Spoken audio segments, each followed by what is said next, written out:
Bonjour à tous, j'espère que vous allez bien. Aujourd'hui, Karima nous présente une recette de pizza généreusement garnie. السلام عليكم البنات. اليوم ان شاء الله غادي نقدم لكم بيتزا طون.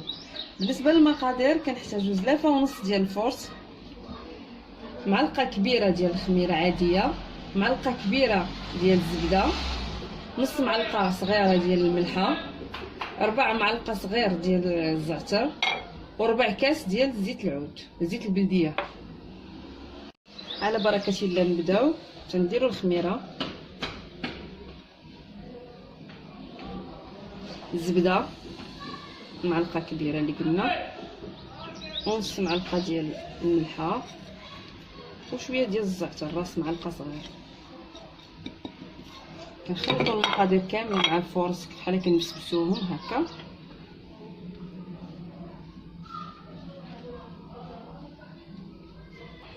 من بعد ما خلطنا هاد المقادير كامله كنضيف زيت العود ربع كاس،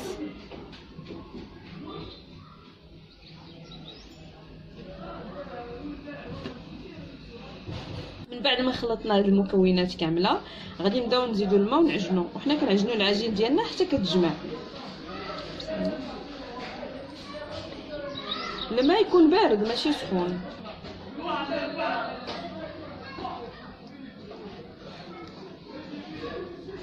بعد ما عجننا العجين كتولي بحال هاد الشكل هكا متماسكه، كدير فيها تعطيها شويه ديال الحليب باش تبقى العجينه هكا مرخوفه، ما تكونش قاصحه العجينه. من بعد ملي ما عجناها غادي نخليوها ترتاح تقريبا واحد قسمين حتى لربع ساعه هكا باش ترتاح شويه، ومن بعد نشدو العجينه ديالنا ونبداو نديروها كويرات ونبداو نعمرو البيتزا ديالنا. بعد ما ارتاحت العجينه ديالنا خمرات شويه غادي نقرصوها بشويه ديال القمح الصفر فينو.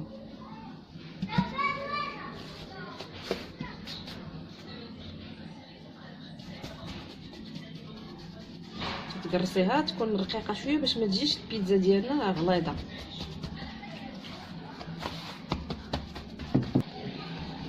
من بعد ما غادي نقرصوها قدر اللي بغينا ديال التقراص غادي نديروها في الطاوه ديالنا وغادي ندخلوها للفران، غادي طيب نص طيبه، ومن بعد غادي نزينوها. من بعد ما قرصتها ودرتها في الطاوه ديالي رقيقه بحال هذا الشكل هذا، راه رقيقه، غادي نثقبها مزيان بالفورشيط باش ما تنفخش، هي ما تجيش منفوخه مبوقه.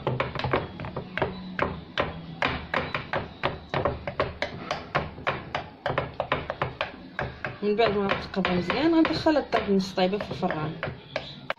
بالنسبه لاصوص الطوماط اللي كنحتاجو باش نعمرو بها البيتزا كنحتاجو تقريبا نص زلافه ديال المطيشه محكوكه ولا مطحونه في مولينيكس، على حساب ما تزيديش فيها الماء، قطره صغيره ديال الماء باش طحني، سينو حكيها في الحكاكه ديال المطيشه.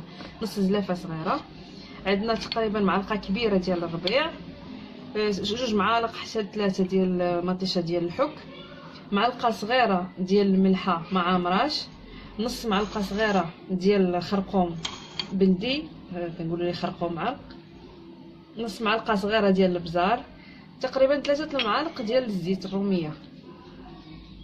نبداو بسم الله.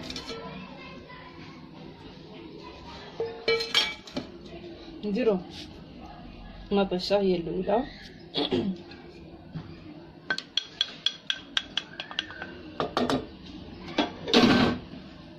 ملحه تقريبا قلنا معلقه صغيره مع مراش، البزار والخرقوم نص معلقه،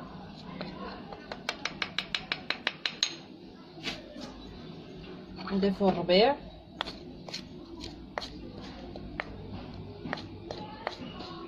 ومطيشه ديال الحك،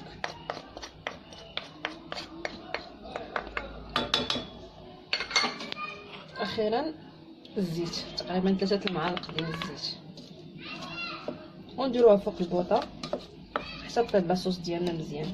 بالنسبه للعماره ديال البيتزا ديالنا عندنا الطون حيدنا منه الزيت ديالو اللي غادي نشدوه غادي نديروه في لاصوص طوماط ديالنا اللي كنا وجدنا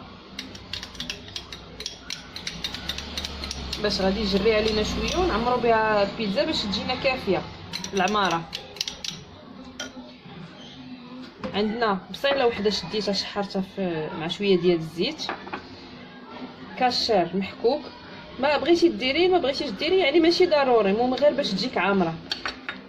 الزيتون كحل مقطع، شامبينيون والفرomاج. بالنسبه للفرomاج يا اما كديري فرماج الاحمر بوحدو لا عندك، ولا ديري موتزاريلا بوحدها الا عندك. بغيتي تخلطيهم بجوج خلطيهم ماشي مشكل، يعني اللي عندك موجود في الدار. حنا بالنسبه لينا كنديروا اسهل طريقه وشي حاجه اللي هي بسيطه اللي عندك موجوده في الدار. كنخلطوا هاد لاصوص طوماط مزيان مع هذاك الزيت ديال الطون اللي نقصنا، يعني ما يمكنش ما نضيعوش سختو باش يعطينا داك لوغو ديال الطون. بعد العجين ديالنا ما طابت نص طايبه في الفران، غنبداو ان شاء الله بالتزيين ديالها. اول حاجه كنديروا صوص طوماط ديالنا، نخلطوها مزيان باش تجانس مع داك الزيت ديال الطون اللي زدنا.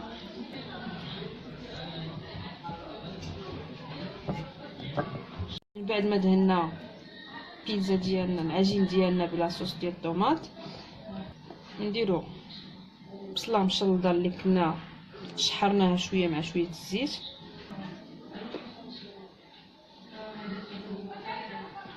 من بعد ما وزعنا البصله مزيان غنديرو الطون ديالنا، نحاولوا حتى هو نوزعوه على البيتزا.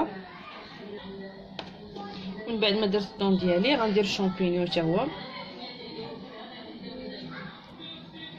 الكاشير ديالنا حتى هو كيتوزع على هذا الشكل هذا. نحاولوا نغطيو به البيتزا. نديرو الزيتون كحل حتى هو من الفوق باش يبقى من الفوق باين. واخيرا كنديروا الفرomاج ديالنا من الفوق، الفرomاج والموتزاريلا. كنحاولوا اننا نغطيوها مزيان بالفرomاج. من بعد ما زينتها جاتني بحال هذا الشكل هكا، رشيت لها الفرomاج من الفوق جاتني بحال هذا الشكل هذا، وغادي ندخلوها الفرن ديالنا. بالنسبه للفلفله الخضراء انا ما درتهاش، انا ما تعجبنيش. اللي كتعجبو يقدر يشحرها حتى هي بحال الشكل ديال البصله ويديرها حتى هي يزين بها بحال شكل البصله. من بعد غادي ندخلوها الفران ديالنا ملي سالينا تزيين. درجه ديال الحراره متوسطه شويه باش ما تجيناش كارمه، يعني ان فوا طيب شويه، حيت اصلا العجينه رقيقه يعني دغيا كطيب، غير تصهد شويه وتبان لنا ان الفرomاج ديالها داب وداكشي وصافي تنحيدوها من الفرن. البيتزا ديالنا من بعد ما طابت ها هي كنقدموها بالصحه والراحه، هي كيف ما كتشوفوا.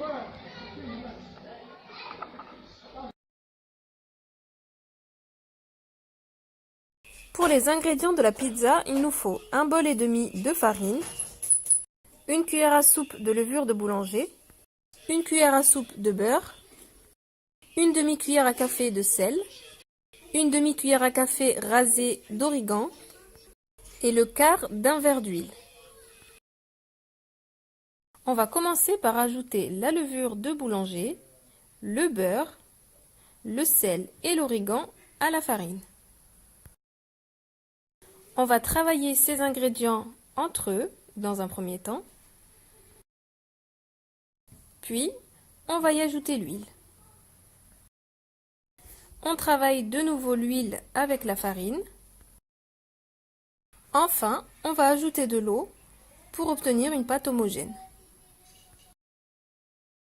On pétrit bien la pâte une bonne quinzaine de minutes.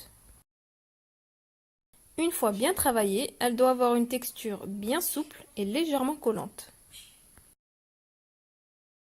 On va maintenant la couvrir et la laisser reposer environ un quart d'heure.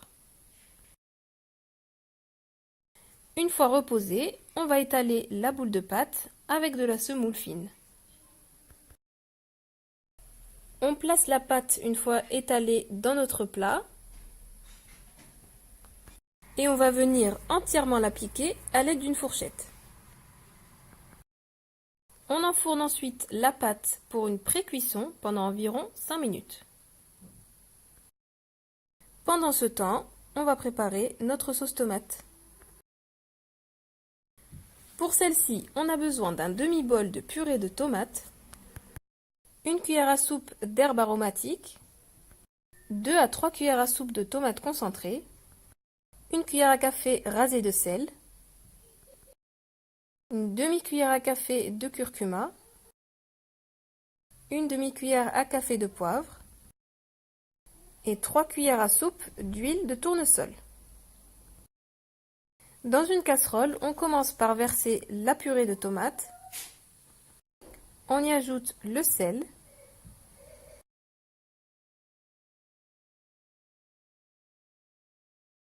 le poivre et le curcuma,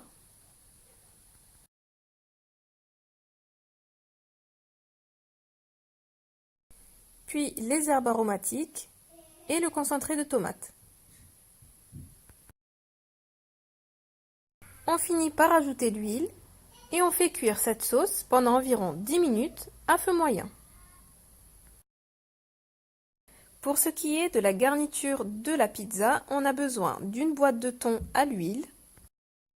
On va mélanger l'huile du thon qu'on a conservé à la sauce tomate préalablement préparée. On a également un oignon coupé en lamelles qu'on va légèrement faire revenir dans un peu d'huile.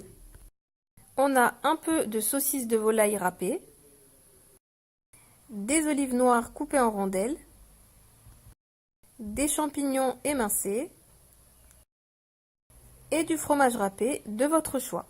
Ici, Karima a utilisé de l'edam et de la mozzarella.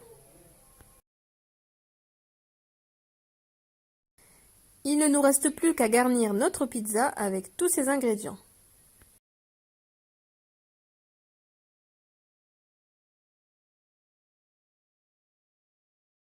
On enfourne notre pizza entre 180 et 200 degrés pendant environ 20 minutes. La pizza est prête. J'espère que cette recette vous aura plu. Abonnez-vous pour recevoir les nouveautés et je vous dis à très bientôt pour une nouvelle vidéo.